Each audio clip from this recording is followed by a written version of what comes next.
Hello, everybody. Welcome back for another episode of the Legends of the Game. I have one of my favorites on today, Michele Smith, two-time Olympic gold medalist. To be honest with you, Michele, I could take up the whole show just listing your accomplishments. Thank you, Chris. I mean, seriously, you have so many things that you have done in your life. So the first question that I ask, my favorite memory, look at me, knock the microphone around. My favorite memory is the 96 Olympics because I was there. Yeah, okay. What was your favorite memory? Throughout my career, I almost, because I played so long, I almost would want to pick different decades. Right. The 96 Olympics, absolutely, Chris, were special in so many different ways because it's the first time our sport is in the Olympic Games. So it's like our sport has finally gained that credibility that we're on the Olympic platform. And so as one of the 15 athletes to take the field, just walking on the field was such an honor because we were representing the Joan Joyces, the Kathy Aronsons, the Barbara Rinaldas. I mean, I could go on and on and on and name 1,000 amazing ball players that would have been in the Olympics had softball been in the Olympics in the 70s and 80s. So we were fortunate with our timing. So that in itself was special. Playing in Atlanta in our own country, super special. My parents, my families, my college coach, my high school coach, my first pitching coach, Betty Zwingraff, friends in the stands, just, once in a lifetime opportunity to be able to represent your country in Olympic Games. But for me, it was also special because I had overcome a lot of adversity earlier in my life. And so Atlanta was definitely the highlight. And the games themselves, there was, victory, there was struggle, there was a little bit of everything that makes a lot of drama. Perfect opportunity to make a life memory. So, I'm going to bring up that not controversy, adversity, because you went through something that should have not allowed you to be in Atlanta. And it was amazing to me that this story really wasn't well known. Right.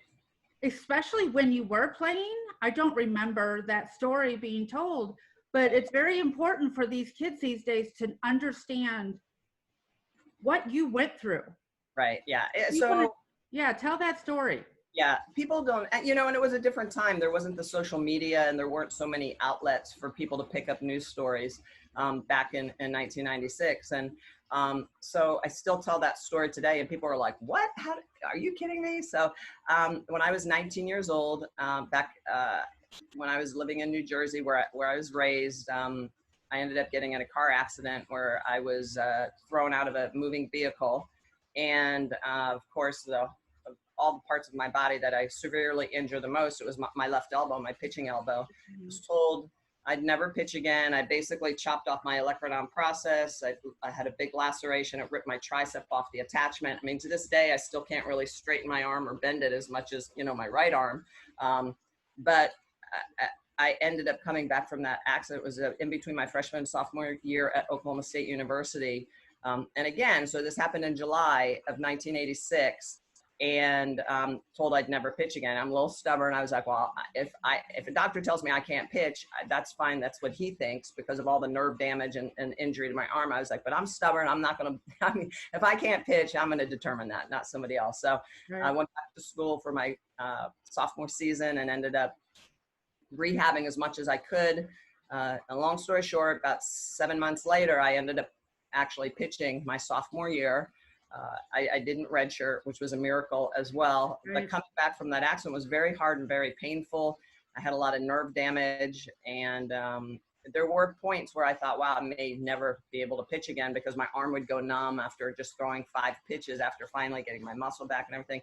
But the moral of that story is face the adversity, don't ever give up, because 10 years to the day of that accident, 10 years to the exact day, July 21st, 1996, was the first ever Olympic softball game. So 10 years earlier, A, I was lucky to be alive. B, I was told I'd never pitch again. But I didn't give up. I kept playing. I kept working hard. And 10 years later to the day, I was walking into the first ever Olympic softball game for the Atlanta Olympics. So I tell that story because I want people to know I didn't just fall out of bed and become an Olympic athlete. I worked really hard. I was one of those athletes that, yes, of course, I had talent, but I had to hone that talent. I had to work hard to really become the best ball player that I could be. And I had to overcome a lot of adversity, but that adversity taught me a lot about being a really good human being. Because let's face it, you're going to be a person and a human being a lot longer than you're going to be a ball player or whatever it is that you're doing in your life that you're passionate about. So it taught me a lot of things at a very young age that were important, and those life lessons have carried on as I've gotten older and now have retired from playing the game. That message that you just spoke about, you're going to be a person a lot longer than you're going to be a softball player. I swear I'm going to put that in quotes and put it everywhere, but I'll give you credit for it for sure, Michele, because it's really the truth. It's really the truth, and it's the truth about everything. Yeah. You're going to be a person a lot longer than you're going to be whatever, right? So my thought is in 1986 when you were hurt, Yep. the Olympics still wasn't guaranteed. So No. you were working hard because you wanted to be successful, not Absolutely. to be on the Olympic team. What was your mindset? Well, I think, Chris, I love that question because it's like you're successful in what you do. You look at any successful person, they're probably going to be successful in every aspect of their life, not just one slice, right? Because it's a mentality, it's a mindset. It's I'm not going to just settle for average. Let me see how I can get better. Let me keep learning every single day. So everything that I do, I'm a student of. And you should never be afraid to learn. They always say you should never be the smartest person in the room.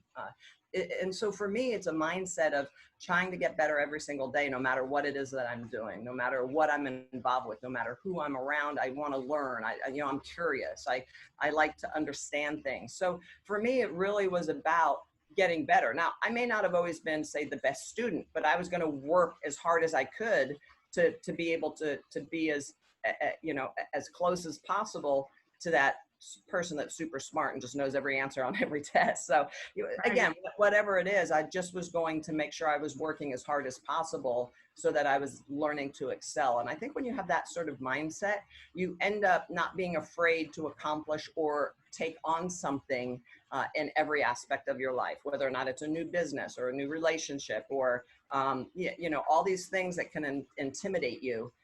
When you have a mindset that, okay, it's all right, I'm gonna learn, I'm gonna grow, it's gonna be a process, and I'm going to embrace the process, you're a lot quicker to dive into the pool instead of just dip your toe in and then you really don't get Exactly. a lot of places in life.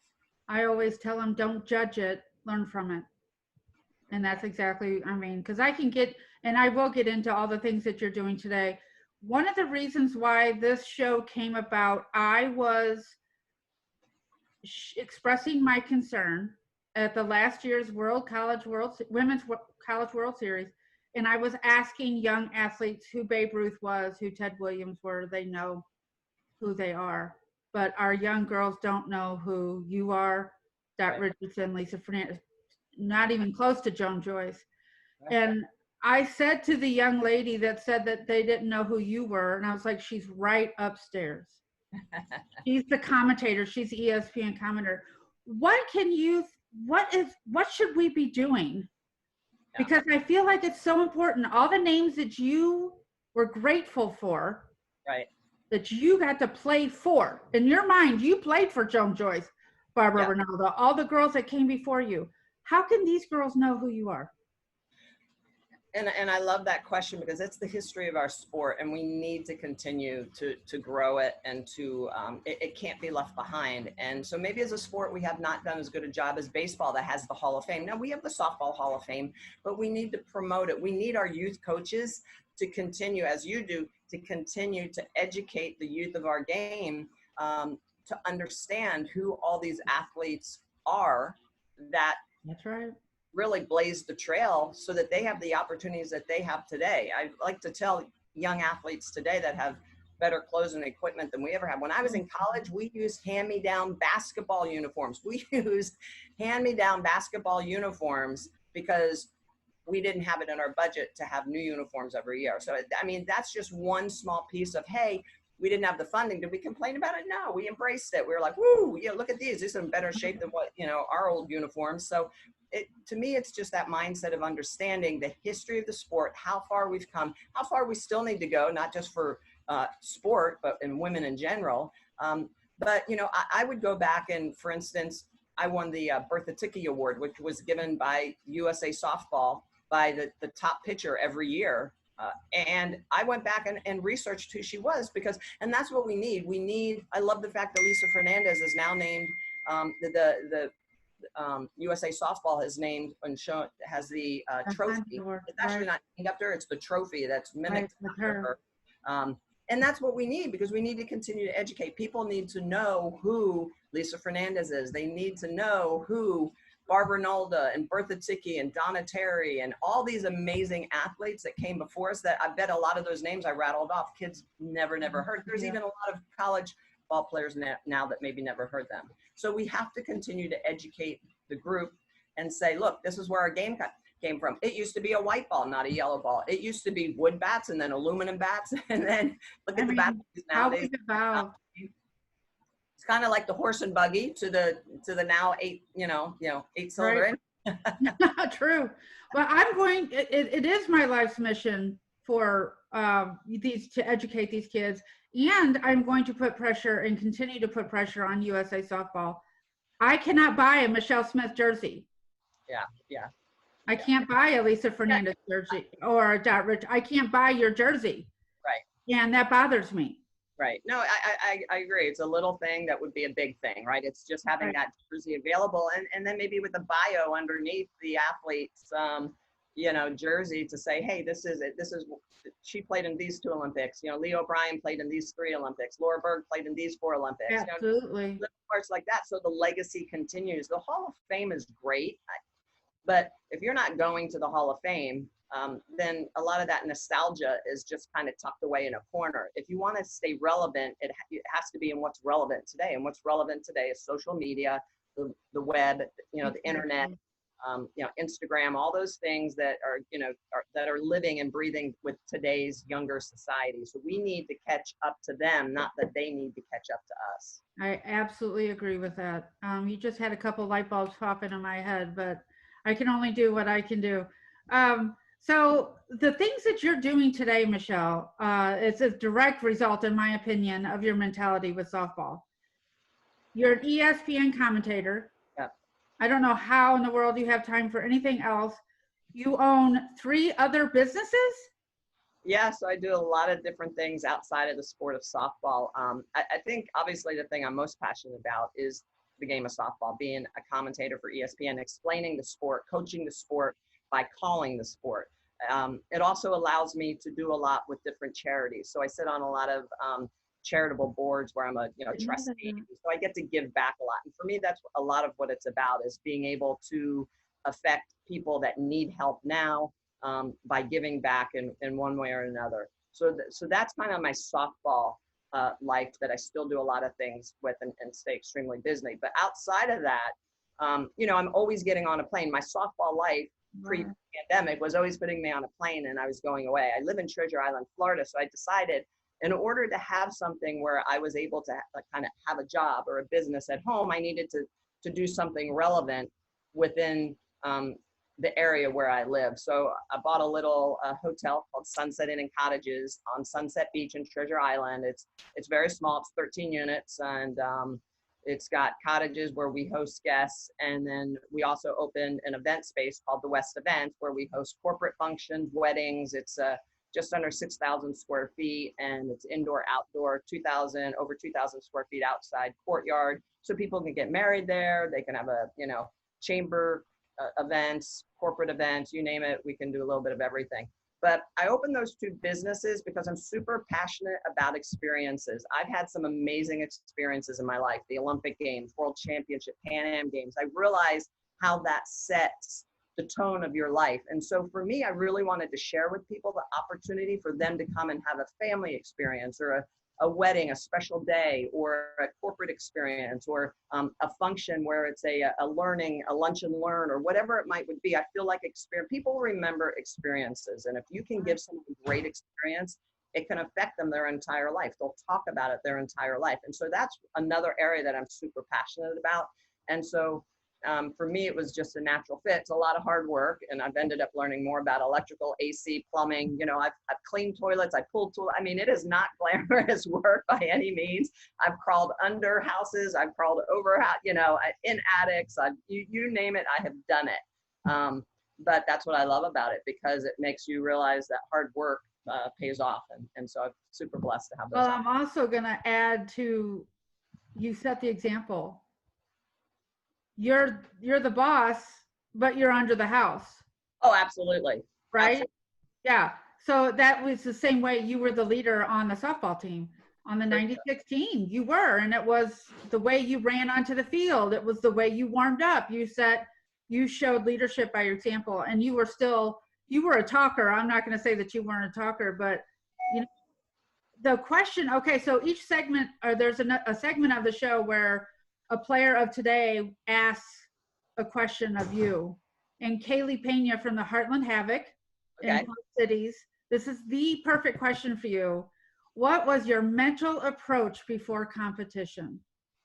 Wow, that's a great question. My mental approach, I was really on point and focused. I was very routine oriented. So from the night before I went to bed, like I like to know, a lot of kids and a lot of coaches don't let their pitchers know if they're pitching ahead of time. I was typically, especially in the Japan League and even for Team USA, we knew ahead of time what game. So I was always wanting to prepare. I was starting mentally for my game 24 hours in advance. So it starts the night before, go to bed. I get up, my routine from what I do when I wake up, whether or not it's have a little meditation or read a Bible verse or something like that.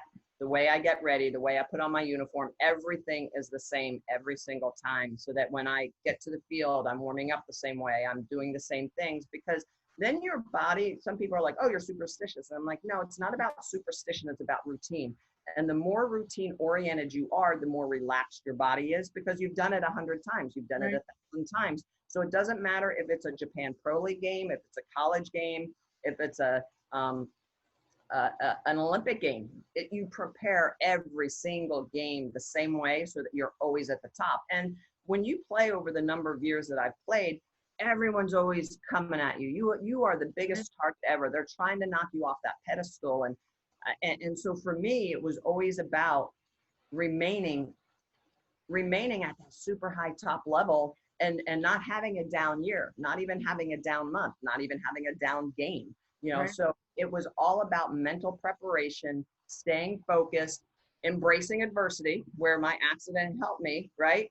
It's not how you start, it's how you finish, so that you know and you understand the process that you can get through things. And so for me, mental strength was a huge part of my game. I would readily admit it. There were a lot of times I was definitely not the best pitcher on the field, but I wasn't going to be beat. And I figured out a way to train, to prepare, and to perform, right? It's always a triangle. So you prepare, perform, you recuperate, but to stay in that, to stay at an elite level, so that people aren't going to beat you. And if they do, they have to be on their AAA plus game. That's right. So when you hurt your arm,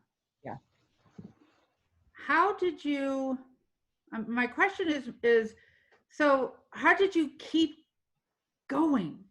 How did you get up the next day when you didn't want to, when you were, I'm sure, in pain? How did you keep that going? It was really hard, but when you have something ripped away from you, it makes you realize how special it was. And when I was young, I didn't always embrace the pressure of pitching. I was like, oh, I'm a good hitter and a first baseman. Maybe I just want to play first base. You know, I was taking this like cop-out attitude, and I wasn't really embracing pitching, because I don't know that I loved the pressure at the time at 18 and 19 years old, when you're coming in and trying to be the ace of a college team that's highly ranked. So for me, once the accident happened and I was told I might never pitch again, you know how it is, something disappears and you're like, no, wait, I want that back, right? So I wanted it back. And I wanted it back enough that I went through a lot of pain. I was so grateful for Oklahoma State University and the training staff and what they did to help get me through everything, for my teammates, for my coaches, Sandy Fisher and Margaret Rebenard, to be patient with me, to allow me to come back, to believe that I could come back. It was a very trying time. And you know, like I said, to this day, my arm doesn't really function the way it's 100% supposed to, but I got it where it needed to be enough to be able to go on be an All-American in college and win 2 Olympic gold medals and pitched 16 years for Toyota. So it wasn't great, but it was good. It got it to where it needed to be. And so for me, it really was about embracing the adversity, embracing everything that made it so hard. Another area was my sophomore year, my arm was always in a cast or an ice. So I'd go to class, I couldn't even take notes. This is before computers and before everything. Wow. I'm my notes right-handed. It was my worst semester in college. I think I had, 2 C's and a B or something like that because I couldn't read my notes because I was taking them right-handed. Right. So, it was all these things I look back on now and I'm like, oh man, that was such a trying time. But I was motivated enough to want something back that I had lost. And I feel very blessed that I had the mindset to be able to do that. So how do you talk to players today that doesn't have a story like you have, and they want to play? They want to play in Division I softball. They want to be where you were, but they don't have something that motivates them like that. What would you tell them? Yeah, that you have to be willing to pay the dues. If you want something, you have to be able to pay a price. Everything has a price. Are you willing to pay it? Are you willing to give up going out on Friday nights and doing this and doing that and all these things? There was one point in my life, that, again, even after the accident, where I had missed like 12 Thanksgivings in a row. I was either away in Japan playing ball or with Team USA. or away just in the country and couldn't get back. My sisters were, the family's just not important. Why you're doing this? Why you're doing that? You're not home. You don't care about the family. I'm like, no, I do. And once they were at the Olympics in Atlanta and watched me walk into opening ceremonies, they were like, we get it. You just stay away. You just keep training, So the point is that there is a price that you will pay for everything in life. And if you want something bad enough, you'll pay the price. You'll figure it out. You'll learn a way to work harder than anybody else, not just on your team, but in your league, in your conference, in the country. How about then around the world? And, I would think about that, wake up in the morning and I'd be like, wow, Japan and China. While I was sleeping, they were working out 6-7 hours a day. All right, let's go. Team USA, what are we doing? How hard are we going to work to make sure that we're staying ahead of them? So you always have to have the perspective that there's a lot of people out there that want what you want too. Right. You have to be willing to pay that price, to make the sacrifices, to do a little bit more every single day to keep what you want, to go after what you want, to be able to sacrifice and pay the price. Oh my gosh, Michele, that's so perfect. My last question, because I love this tidbit about you. You're fluent in Japanese. And I don't know if that's a hard language to learn.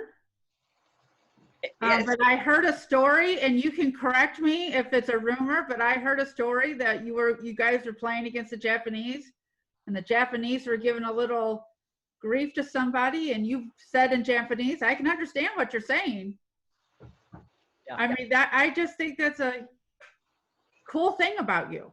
Thank you. It was you learn Japanese. Yeah. So, with the part of Japan where I lived in Kariyashi, which is the Aichi-ken area, or Aichi is the state, I guess you could say. It's south of Tokyo. It's outside of Nagoya, Japan. So it's a more industrial area. It's where a lot of the Toyota plants and companies are located.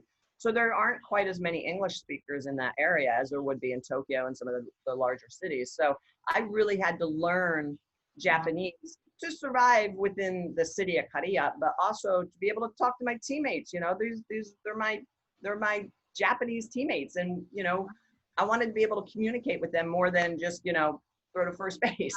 The runner's going to second base or whatever. So I wanted to learn the language, and it was very difficult. My first 3 years, it was super frustrating, massive, culture shock, all that stuff. But I kept learning and I kept working, and my teammates would, were very understanding. So that was awesome. But the story that you're referring to, Chris, is that we were at World Championships in Ichinomiya, which is just outside of Fuji Mountain. And Crystal Bustos was, and some of our players were hitting the ball in warm up. It's warm up, so it's BP. Right. And of course, the ball is getting blasted. Yes. So, blasted. Blasted, yeah. So most of us, are not on the infield. We're more toward, on the outfield. And so blasting the ball past us, or Sheila Cornell, or, you know, big, Oh, wow. big, Yeah, hitters. you know, so they'd be, you know, they'd go off your glove, this or that. And so there was a fan in the outfield, you know, where we were warming up. So many people still wanted to watch us, even though this was just warm up. So there's this one heckler in the stands, and every time like a ball would go off of someone's glove, would go off of, you know, one of our infielders' glove, he'd yell, "Hitaxo," or like, you're terrible, you stink, right? And after listening to this for like 10 minutes, I ran out to the outfield and I yelled in Japanese, basically, "Tokidoku gaijin nihongo wakarimasu yo, anata wa hitaxo," you know? And so basically I said, you know, sometimes foreigners understand Japanese and you're the one that's terrible. And he, whoop, you know, he was like, you know, he was, whoop, he just. Oh my gosh, it's the best story You know? ever. Fan in the stands, the fans were like, "Oh, Michele." That was awesome. Yeah. So, but I was just like, that's so rude, you know? I mean, why don't you stick your face in front of a Crystal Bustos ground no. ball? No. You know? I just had her in St. Louis for a camp last year, and she hit a couple of houses. Oh my word. Best hitter ever. She was just a great teammate, you know, as good a hitter as she was just a great teammate. So, but you know, the moral of the story is that it's always about learning and understanding and sticking up for your teammates, even when people may not always understand the surroundings or what's going on. But I just, you know, I just thought that was uncalled for. And, you know, I said it in a very polite but stern way that, you know, some of us understand what you're saying. Exactly. Exactly. I love it. Michele, thank you so much. I know you've been so busy, and I really appreciate the one thing that I'm going to tell you is your quote about being a human being longer than being a softball player. You have always been so gracious to me. And if I ask, you do. And I bow to you. Thank you so much. I respect everything about you. Chris, thank you. Well, I feel the same. We need more people like you in our sport that are leading the way for the younger athletes. So thank you for all you do for our sport. It's great to know that it's in good hands with people that are continuing to move it forward, but pay homage to the past. So thank you. We have to know the past. We have to.